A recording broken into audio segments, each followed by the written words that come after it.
Bessa, what are your first impressions on today's new jobs figures? I think they're a stunning set of solid numbers that really speak to the ongoing resilience of the labour market. The unemployment rate did lift just a tad to 4.1%, but that's because there were more people looking for work, as well as more people employed as a share of the labour force.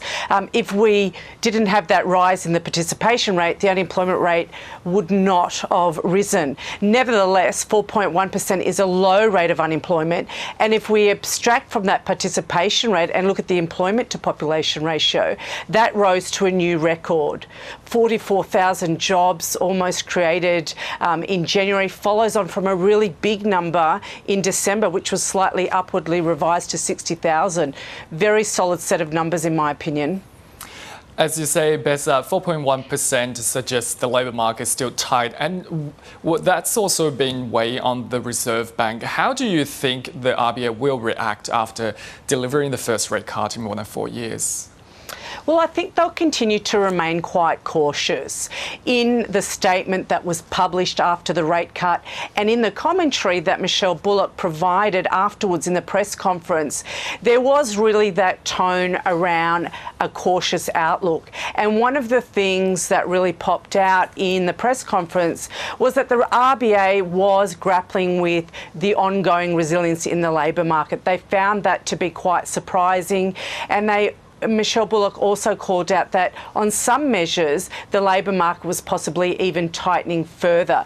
So I think they will continue to eye the labour market very carefully in terms of any future decisions around rates. One thing is that yesterday we did get the wage price index data, and that did show a slowing in wages growth to 3.2% year on year. So that may help allay some of their fears around the resilience or the ongoing resilience in the labour market that we've seen in the data today.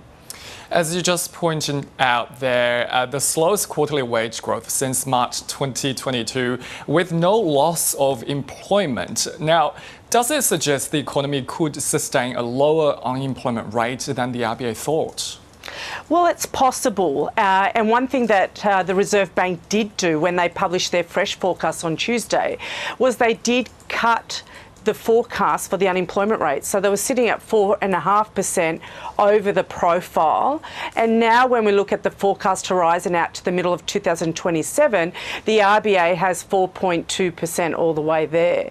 So that potentially suggests that maybe they do think that the economy, could sustain a lower rate of unemployment without producing inflationary pressures.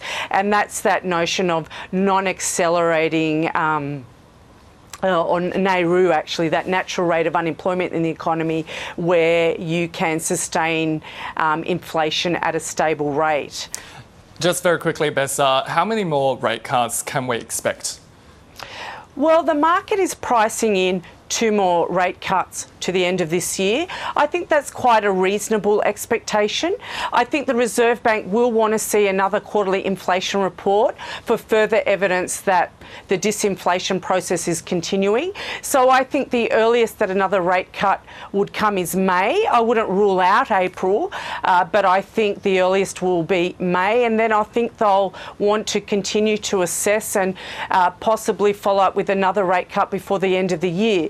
There is heightened uncertainty, including because of the complexity that has arisen in the global economy. We had a fresh announcement from US President Trump around tariffs being announced at 25% or higher for pharmaceuticals, semiconductor, and also the automobile industry for imported goods into the United States. So there are fresh trade tensions overnight, and they're likely to continue to escalate. We don't know how permanent they will be, what the response of other countries will be, and so there is an impact potentially on supply chains, on business decisions around the world, and that could then impact global growth and have an indirect impact on Australian growth. So there are complexities and heightened uncertainty coming from the global economy, and that also has to be married with some of the factors that the Reserve Bank's looking at when it looks at the domestic economy.